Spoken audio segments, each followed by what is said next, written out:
प्रश्नावली 2.1 प्रतिलोम त्रिकोणमितीय फलन। उसके पहले हम महत्वपूर्ण गुणधर्म जान लेते हैं। जैसे sine inverse sine X is equal to X होता है।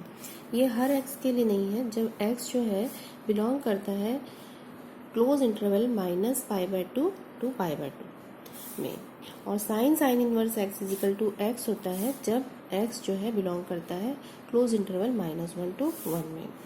तो इसको अगर हम इस तरीके से भी समझ सकते हैं कि साइन इनवर्स साइन एक्स की जब मैं बात कर रही हूँ तो यहाँ पर जब जो एक्स आएगा वो है क्या, वो साइन इनवर्स के लिए रेंज ही है एक तरीके से। अगर इसमें से मैं साइन एक्स को हटा देती हूँ तो साइन इनवर्स की जो वैल्यू आएगी आपकी, वो हमेशा साइन इनवर्स की वैल्यू किस में आती है, इसका जो डोमेन रहता है आपका -1 से 1 to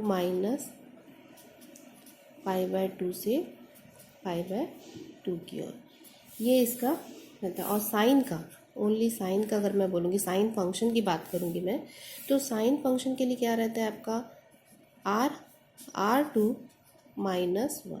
ये अपने को पता रहना चाहिए। साइन फंक्शन का डोमेन r है और इसका रेंज इतना है।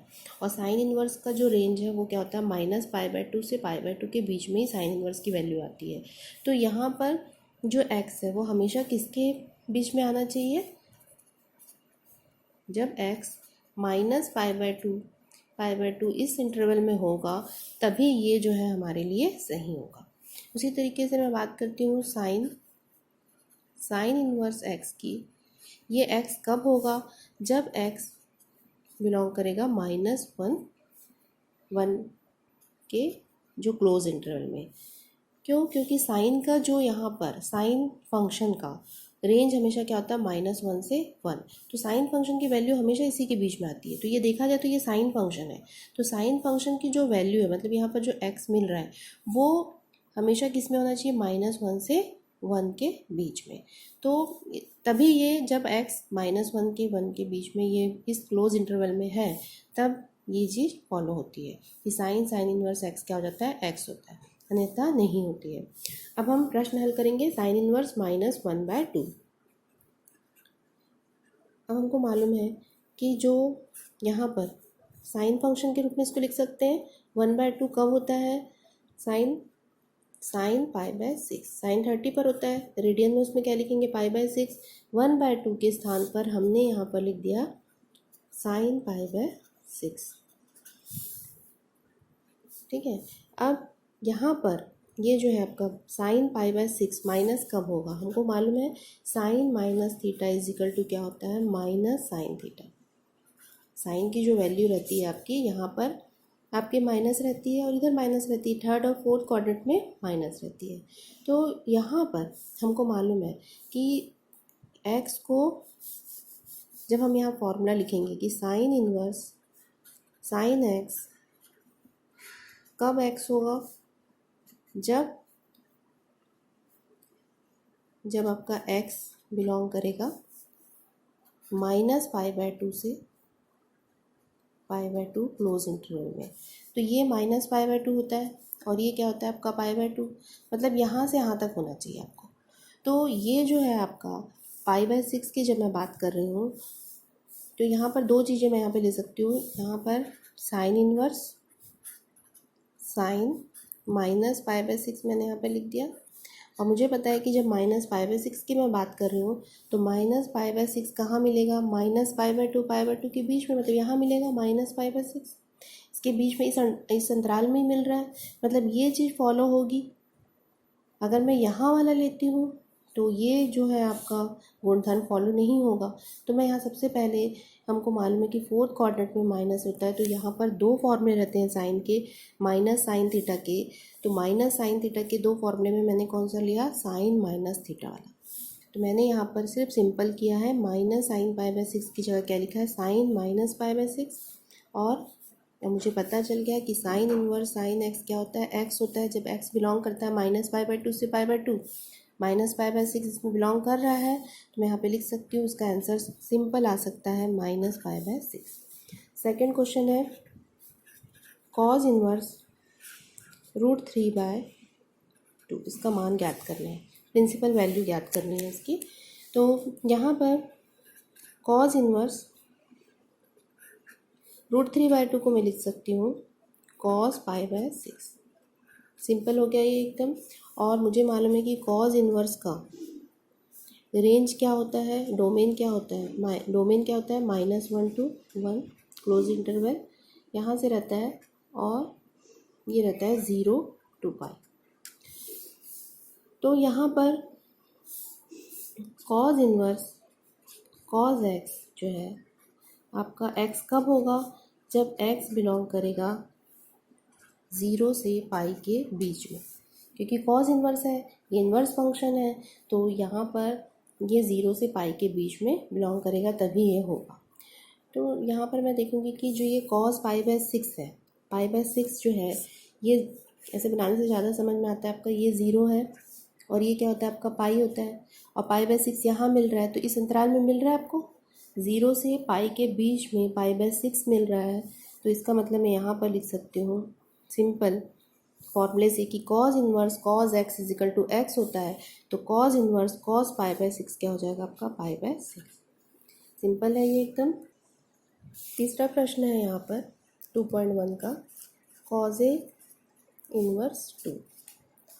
तो cosec इनवर्स 2 है, तो मुझे मालूम है कि cosec इनवर्स, इसको हम साइन फंक्शन के रूप में लिख देते हैं, तो ये लिख देंगे cosec π/6। मतलब इसको मालूम है कि cosec π/6 की जो वैल्यू होती है वो क्या होती है 2, तो 2 के स्थान पर मैं लिख सकती हूँ cosec π/6। और मैं यहाँ पर देखूँगी कि cosec इनवर्स का फंक्शन का जो डोमेन होता है वो है R-1 to 1, तो याद रखना है अपने को। और उसके बाद इसका जो रेंज होता है वो है -π/2